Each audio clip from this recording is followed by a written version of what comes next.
Hi all, welcome to प्रशासनिक गुरुकुल सफलता series, जहां पे हम सर्वाधिक संभावित प्रश्नों के ऊपर चर्चा करते हैं जो आपके ईपीएफओ एग्जामिनेशन और वेरियस अदर एग्जामिनेशंस में आ सकते हैं। तो बढ़ते हैं पहले प्रश्न पर। प्रश्न संख्या 1, with respect to public bill consider the following statement. Number 1, public bill are the bills introduced by the member of parliament belonging to party और alliances in power. Number 2, it reflects the policy of the government of the day. See, अब इसे समझने का प्रयास करेंगे कि ये जो पब्लिक बिल होती है इसको public member of parliament he introduce कर सकते हैं। तो पब्लिक मेंबर्स में कौन आते हैं? तो वही लोग आते हैं जो काउंसिल ऑफ मिनिस्टर्स के मेंबर होते हैं। ठीक है, members of council of ministers. ठीक है, तो जो व्यक्ति रूलिंग पार्टी या रूलिंग अलायंस से है पर वो काउंसिल ऑफ मिनिस्टर का मेंबर नहीं है तो वो प्राइवेट मेंबर है। ठीक है, तो पब्लिक मेंबर सिर्फ यही होते हैं। इसको समझने का एक और साधारण सा चीज है, पब्लिक मेंबर्स जो होते हैं ना वो पब्लिकली दोनों हाउस ऑफ पार्लियामेंट में जा सकते हैं, राज्यसभा भी लोकसभा भी। तो समझ गए आप? तो public bills are the bill introduced by the members of parliament belong to ruling party और अलायंसेस, गलत, काउंसिल ऑफ मिनिस्टर्स होने चाहिए। ठीक है, नॉन काउंसिल ऑफ मिनिस्टर है तो वो पब्लिक मेंबर नहीं है। It reflects the policy of the government of the day. Simple सा बात है, काउंसिल ऑफ मिनिस्टर अगर कोई बिल इंट्रोड्यूस कर रहे हैं तो वो गवर्नमेंट की पॉलिसी ही रिफ्लेक्ट करेगी। तो सही जवाब आपका सिर्फ और सिर्फ 2 है। इस तरह के क्वेश्चन यूपीएससी डायरेक्टली देता है ईपीएफओ एसीपीएफ एग्जामिनेशन में। आप पिछले 5 जो उसके प्रश्न पत्र आए हैं उसके गो थ्रू करेंगे तो आप देखेंगे कि ऐसे तरह के प्रश्न जरूर आते हैं। इनफैक्ट यूपीएससी सिविल सर्विसेज में आते हैं और स्टेट पीसीएस एग्जामिनेशन में भी आ सकते हैं। तो बढ़ते हैं अगले प्रश्न पर। Question number 2, with respect to private members bill 1, it is a bill represented by a member of parliament belonging to party in opposition. Number 2, very recently for the first time a private member bill was passed. देखिए, private members कौन है? Every member parliament who is not a part of council of minister, whether वो opposition में है या फिर जो party power में है उसका मेंबर है। ठीक है, the bill is presented by a member of parliament belonging to party in opposition. नहीं, ये कोई भी व्यक्ति हो सकता है जो मेंबर ऑफ पार्लियामेंट है पर काउंसिल ऑफ मिनिस्टर का मेंबर नहीं है, चाहे वो कांग्रेस पार्टी का हो या बीजेपी का हो। अगर वो काउंसिल ऑफ मिनिस्टर के मेंबर नहीं है, बीजेपी के एमपी, तो वो भी जो बिल प्रेजेंट करेंगे उसे प्राइवेट मेंबर बिल कहा जाएगा। Very recently for the first time a private member bill was pass, नहीं, सबसे पहले तो 1952 में ही मुस्लिम वक्फ बोर्ड से रिलेटेड बिल पास हो चुका था। अब तक total 14 private member bill pass हो चुके हैं। ठीक है, तो ये काफी इंपॉर्टेंट इंफॉर्मेशन है। Question number 3, which of the following country very recently hosted first global Buddhist conference? It becomes really important. It is the first global Buddhist conference which was launched and hosted by India. जो दुनिया की सबसे ज्यादा Buddhist populated country है China, वहां से एक भी रिप्रेजेंटेटिव नहीं आया था, जबकि इंटरनल सोर्सेज से कहा गया है कि चाइना में भी एक्सटेंड किया गया था इनविटेशन। तो मेजर कौन कौन से कंट्री आए थे? वियतनाम आए थे, ठीक है, श्रीलंका आए थे, म्यांमार आए थे, और वो सारे कंट्रीज आए थे जहां पे बुद्धिस्ट पॉपुलेशन है, और स्पेसिफिकली ज्यादा मेंबर वहां से आए जो चाइना के साथ बॉर्डर शेयर करते हैं। Why I am giving you this information? China shares boundary with 14 countries in the world but has border dispute with 23 countries in the world. ये काफी इंपॉर्टेंट इंफॉर्मेशन है। ठीक है, तो अब हम समझेंगे कि ये बुद्धिस्ट कॉन्फ्रेंस क्यों इंपॉर्टेंट है। इसमें 4 थीम थे। प्रधानमंत्री मोदी जी का खुद का भाषण इस थीम पर था। तो ये आपको एक ऐसे का टॉपिक आ सकता है यूपीएससी मेंस एग्जामिनेशन में कि how teaching of lord Buddha has relevance to solve global problem today. तो इसका एग्जीक्यूटिव समरी आप जाके डाउनलोड कर लीजिए, जो प्रधानमंत्री जी का भाषण था, आपको इनफ पॉइंट्स मिल जाएंगे। ठीक है, question number 4, platform labour is a direct outcome of which of the following? 1, gig economy, 2, technology driven economy. तो ये प्लेटफॉर्म लेबर जो है ना, आपको यूपीएससी में आने की संभावना बहुत ज्यादा है, इकोनॉमिक सर्वे में मेंशन्ड है।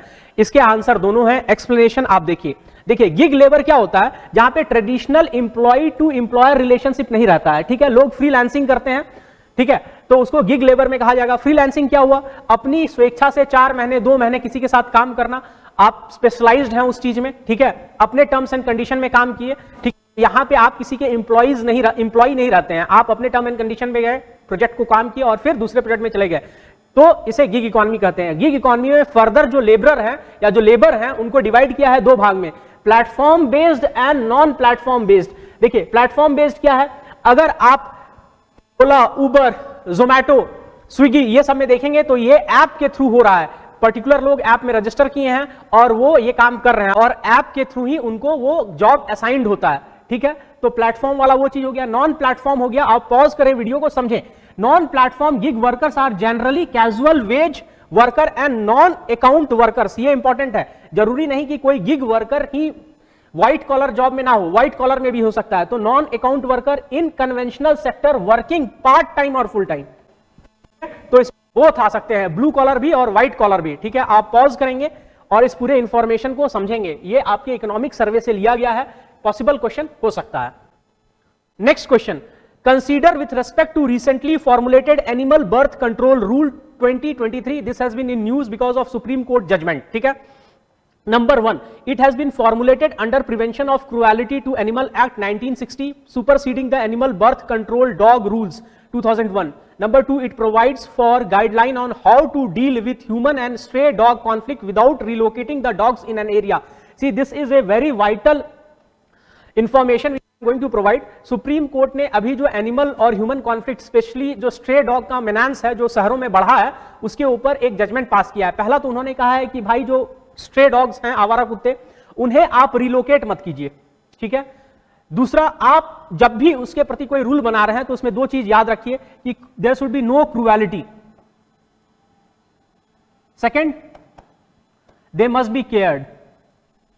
ठीक है, और तीसरा क्या है, नो रिलोकेशन। ये 3 फ्रेमवर्क दिए गए थे, इसके आधार पर यह बना है आपका रूल। ठीक है, और ये किसके अंदर बना है, prevention of cruelty to animal act. ठीक है, इसी के आधार पर एनिमल वेलफेयर बोर्ड बना है। ठीक है, अब एनिमल वेलफेयर बोर्ड क्या बोला है कि जब भी स्ट्रे डॉग का मैनेजमेंट होगा तो उसके लिए जो रूल फॉर्मुलेट हुए हैं, इसके लिए रिस्पांसिबिलिटी लोकल अथॉरिटीज के ऊपर दे दी गई है। एक बात बताइए, लोकल अथॉरिटीज के पास सफिशिएंट रिसोर्स ही नहीं है, वो कैसे देखेगा इसे? आए दिन आप टीवी में देखते हैं कि किसी बच्चे को मार डाला कुत्तों ने, अभी हाल फिलहाल की दिल्ली की 2 घटनाएं हैं। ठीक है, पर इस क्वेश्चन का आंसर है both of them. Pause this, दोनों ही इंफॉर्मेशन आपको प्रोवाइड कर दिया गया है। आप एनिमल वेलफेयर बोर्ड के बारे में थोड़ा सा देख लें, संभावित प्रश्न वहां से भी आ सकते हैं। Question number 6, consider the following statement with regard to population census. Number 1, the first complete census happened in 1872 under British viceroy lord Mayo. Number 2, it is conducted by Office of Registrar General and Census Commissioner. Number 3, it is under the concurrent subject under Article 246 of Indian Constitution. देखिए, ये मैंने एक previous year question को लिया है और इसको improvise किया है। UPSC at least 15 to 20% of question comes from previous year with improvisation. उसी को थोड़ा सा इधर उधर करके यूपीएससी 20 से 25% क्वेश्चन पूछता है। ठीक है, तो पॉपुलेशन सेंसस फर्स्ट टाइम कब हुआ था? तो लॉर्ड मेयो द्वारा हुआ था 1972 में, पर यह कंप्लीट नहीं था। ठीक है, फर्स्ट टाइम कंप्लीट कब हुआ था? लॉर्ड रिपन के अंदर हुआ था 1881 में, और तब से हर 10 साल में होता आया है। पिछले बार 2021 में नहीं हुआ है क्योंकि पैंडेमिक का इशू था। ठीक है, इसके द्वारा किया जाता है office of registrar general and census commissioner. देखिए, यह प्रश्न मैंने इसलिए पूछा है क्योंकि यूपीएससी है ना, अपने प्रीवियस ईयर क्वेश्चंस को थोड़ा सा इंप्रोवाइज करती है, उसी को हेर फेर करती है और सवाल पूछ देती है एटलीस्ट 15 से 20%। ठीक है, तो यहां पर आप देखेंगे कि पहला जो है फर्स्ट कंप्लीट सेंसस, ये गलत है। फर्स्ट सेंसस हुआ था 1872 में under Lord Mayo, but it was not first complete. First complete हुआ है 1881 में लॉर्ड रिपन के अंदर। ठीक है, तो पहला वाला गलत हो गया। सही जवाब 2 है। 2 आपको पता है, it is conducted by office of registrar general and census commissioner. It's under the concurrent subject, नहीं, सेंट्रल लिस्ट के अंदर आता है। ठीक है, तो ये काफी वाइटल इंफॉर्मेशन है। आप देखिए, मैंने यूपीएससी की तरह ही क्वेश्चन सेट किया है। अगर आप एक गलत पकड़ लेंगे तो बाकी सारे और निकाल देंगे। ऐसे 10 से 15% क्वेश्चन यूपीएससी इसी फॉर्मेट में पूछती है। ठीक है, बढ़ते हैं अगले प्रश्न पर। प्रश्न संख्या 7, which of the following big cat covered under international big cat alliances are not found in India? देखिए, इसके अंदर जो कैट्स है ना, उसमें इंडिया के अंदर प्यूमा और जैगवार नहीं फाउंड होता है। सिंपल सा बात है, चीता अभी रिलोकेट हो गया है तो लेपर्ड फाउंड होता है, और बिग कैट्स में सबसे ज्यादा लियोपार्ड ही इंडिया में है। ठीक है, इंडिया में क्या क्या है? चीता, लेपर्ड, लायन, टाइगर, ठीक है, स्नो लेपर्ड। तो कुल मिला के 7 में 5 इंडिया के पास है। ठीक है, तो आपका विच ऑफ द फॉलोइंग में है कवर्ड इंडिया के अंदर? 1 और 4।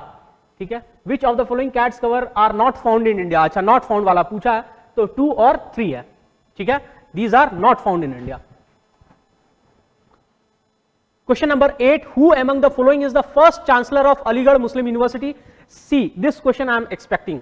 ठीक है, क्योंकि अलीगढ़ मुस्लिम यूनिवर्सिटी काफी बाद में रहा है, पिछले 8-10 साल में राजा महेंद्र सिंह को लेकर के और उससे संभावित प्रश्न आने की संभावना थी, अभी तक नहीं आई है, तो यूपीएससी कभी कभी दूर के भी सवाल उठा लेता है।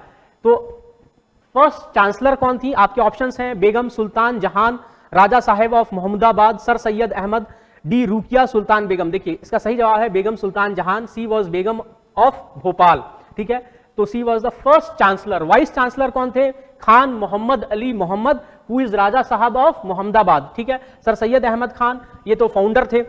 रुकिया सुल्तान बेगम कौन थी? She is the first wife of Akbar and she was his first cousin. ठीक है, moving to next question, red sandalwood falls under IUCN red list which of the following category?